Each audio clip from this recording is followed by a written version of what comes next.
আজকে আমি তোমাদের বলবো ব্রহ্ম মুহূর্তের কথা। দেখবে ব্রহ্ম মুহূর্তে অনেক জনে আছে যাদের ঘুম হঠাৎ ভেঙে যায়, ঠিক 3:30 থেকে 5:30টার মধ্যে যাদের ঘুম ভেঙে যায়। এবার আমরা কি অনেকজন ভাবি যে 3:30 থেকে 5:30টার মধ্যে ঘুমটা আমার কেন ভেঙে যাচ্ছে, আমরা বুঝতে পারি না। আমরা ভাবছি এমনি একটা সাধারণ ব্যাপার, আমরা এটাকে কত মাথা খাটিয়ে ভাবি না, যে 3:30 থেকে 5:30টার মধ্যে আমার ঘুমটা ভেঙে যাচ্ছে। তো আমি তোমাদেরকে যেটা বলতে চাইছি যে 3:30 থেকে যখন 5:30টার মধ্যে ঘুম ভেঙে যাচ্ছে, তখন মনে রাখবে তুমি একটা সাধারণ ব্যক্তি বা একটা সাধারণ মানুষ নও, ঠিক আছে? তখন মনে রাখতে হবে তোমার উপর নিশ্চয়ই কোনো দেবী বা কোনো দেবতার দৃষ্টি বা কৃপা আছে, যার ফলে তোমার 3:30 থেকে 5:30টার মধ্যে ঘুম ভেঙে যাচ্ছে। এবার তুমি হয়তো প্রত্যেকদিন 3:30 থেকে 5:30টার মধ্যে উঠছো, তো তোমাদেরকে একটা কথা মনে রাখতে হবে, সর্বপ্রথম তোমাদেরকে আগে সিদ্ধিদাতা গণেশের চরণে প্রণাম জানিয়ে তাকে প্রণাম জানাতে হবে তার চরণে, ঠিক আছে? এবার তার চরণে প্রণাম জানালে এবার তোমার যে অধিষ্ঠাত্রী দেব বা দেবী যেই থাকুক না কেন, তার নাম তোমাকে জপ করতে হবে। শুধু 108 বার জপ করে দিলেই ছেড়ে দিলা নিয়ে হয়ে গেল, সেটা করলে হবে না। তোমাদের কী করতে হবে, কমপক্ষে 1 থেকে 1.5 ঘন্টা তোমাদেরকে প্রত্যেক দিন 3:30 থেকে 5:30টার মধ্যে তার নাম জপ করতে হবে। এবার তোমরা যদি ভেবে পাচ্ছ না যে তোমার দেব বা দেবীকে, দেখবে তোমরা একটু শান্ত মনে বসবে, তো যখন বসবে বাইরে চলাফেরা করছে, বাইরে পুজো পাঠ করছো, দেখবে আবার তোমার মন কোন দেবতার দিকে টানছে, কৃষ্ণ ঠাকুরের দিকে না শিবের দিকে না কালীর দিকে না দুর্গার দিকে না গণেশের দিকে না হনুমানের দিকে। যদি তোমাদের কৃষ্ণ ঠাকুরের নাম জপ করতে ইচ্ছা করে বা তোমার অধিষ্ঠাত্রে যদি কৃষ্ণ ঠাকুর হয়, তাহলে তুমি ওম ক্লিং কৃষ্ণায় নমঃ বা হরে কৃষ্ণ কৃষ্ণ কৃষ্ণ হরে হরে, হরে রাম রাম রাম হরে হরে নামটা জপ করতে পারো। যদি দুর্গার হয় তো ওম দুম দুর্গায় নমঃ করতে পারো। শিব হলে পরে ওম নমঃ শিবায় জপ করতে পারো। কালী মাতা হলে পরে ওম ক্লিং কালিকায় নমঃ করতে পারো। বা কোনো হয়তো মা কালীর নাম তুমি জানো, ঠিক আছে? হয়তো তুমি ধরে নাও দক্ষিণ কালী তোমার অধিষ্ঠাত্রী দেবী, তখন তুমি কী করবে, ওম ক্লিং দক্ষিণ কালিকায় নমঃ। হয়তো ভদ্রকালী তোমার ধরে নাও অধিষ্ঠাত্রী দেবী, তখন তুমি ওম ক্লিং মা ভদ্রা কালিকায় নমঃ। এই নামগুলো তোমাকে 1 থেকে 1.5 ঘন্টা জপ করতে হবে। যখন তুমি জপ করবে প্রত্যেক দিন ব্রহ্ম মুহূর্তে, আর যে টাইমে তুমি ভগবানকে ধূপ সন্ধ্যা দাও স্নান টান করার পরে, প্রত্যেকদিন এরকম 2টো টাইম করে তুমি জপ করো, সন্ধ্যেবেলাটাও করতে পারো।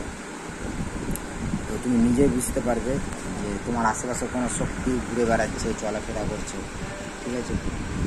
তো তোমরা এরকম করে নাম জপ করতে থাকো, বুঝতে পারবে। দেখবে যে তুমি যখন কোনো জায়গায় ভয় পাচ্ছ বা কোনো কিছু হচ্ছে, তখন তুমি তোমার আশেপাশে কোনো একরকম শক্তি আছে যেটা তুমি দেখতে পাও না, কিন্তু তুমি করতে পারো, আভাস পাও বা বুঝতে পারো যে আমার আশেপাশে বা পিছন দিকে কোনো শক্তি আছে, এমন কোনো জিনিস আছে যেটা আমি দেখতে পাচ্ছি না, এত ভয় ভয় ভাব লাগছে, ঠিক আছে? তখন মনে রাখবে যে তুমি যে দেবতার নাম জপ করছো, তিনি হচ্ছে তোমার অধিষ্ঠাত্রী দেবী বা দেবতা, যে তোমাকে খারাপ জিনিসের হাত থেকে হোক বা যে কোনো সমস্যার হাত থেকে হোক তোমাকে রক্ষা করছে।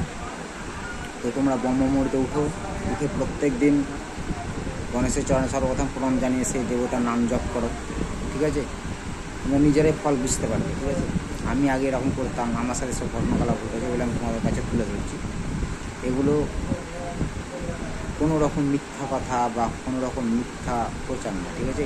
তোমাদেরকে বললাম তোমরা পড়ো, তোমরা নিজেরাই বুঝতে পারবে, সমস্ত কিছু বুঝতে পারবে তোমরা, যে তুমি কত বড় একটা মায়ের ভক্ত বা কোনো দেবতার ভক্ত, যে তোমাকে সবসময় তোমার পাশে থাকছে, তোমাকে রক্ষা করছে সমস্ত বিপদ আপদ থেকে। যখন তুমি ভোরের বেলা উঠে সেই দেবতার নাম জপ করবে, তোমার মধ্যে যে একটা ঊর্জা থাকে না, সেই ঊর্জাটা চারিদিকে ছড়িয়ে পড়ে, তোমার গোটা শরীরে ছড়িয়ে পড়ে।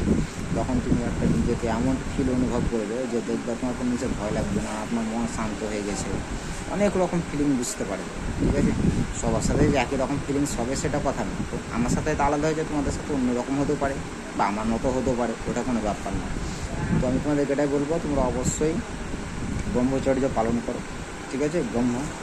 ব্রহ্ম মুহূর্ত যেটা বলছো, ব্রহ্মচর্যটা না, ব্রহ্ম মুহূর্ত পালন করো। পালন করলে পরে তোমরা সমস্ত কিছু বুঝতে পারবে। আর যদি হনুমান হয় তোমাদের অধিষ্ঠাত্রী দেবতা, তাহলে ওম শ্রী হনুমত নমঃ বা ওম হং হনুমতে নমঃ জপ করতে পারো, ঠিক আছে? এগুলো করো। এগুলো করতে গেলে তোমরা নিজেরাই বুঝতে পারবে, যে কোনো ধরনের বিপদ আপদ থেকে তুমি বুঝতে পারবে, বা কোনো বিপদ আসার আগে তুমি আভাস পেয়ে দিবে যে আমার সাথে এরকম বিপদ করতে পারে। এগুলো করো, তোমরা অনেক কিছু বুঝতে পারবে। দেখো এরকম তন্ত্রমন্ত্র সম্পর্কে ভিডিও পাওয়ার জন্যে আর ঠাকুরের পুজো পাঠ সম্পর্কে ভিডিও পাওয়ার জন্য আমার চ্যানেলটাকে সাবস্ক্রাইব করো, বেশি করে শেয়ার করো আমার বন্ধুদেরকে যারা এরকম কাজ করে। ঠিক আছে, তো ধন্যবাদ তোমাদের সবাইকে। ভগবান তোমাদের সবার মঙ্গল করুক, ভালো করুক, তোমাদের পরিবারের সকলকে ভালো রাখুক, তোমাদের সমস্ত বিপদ আপদ থেকে উদ্ধার করুক, আমি এটা চাই ভগবানের কাছে। ঠিক আছে, আমার ভিডিও এখানে শেষ করলাম। ঠিক আছে।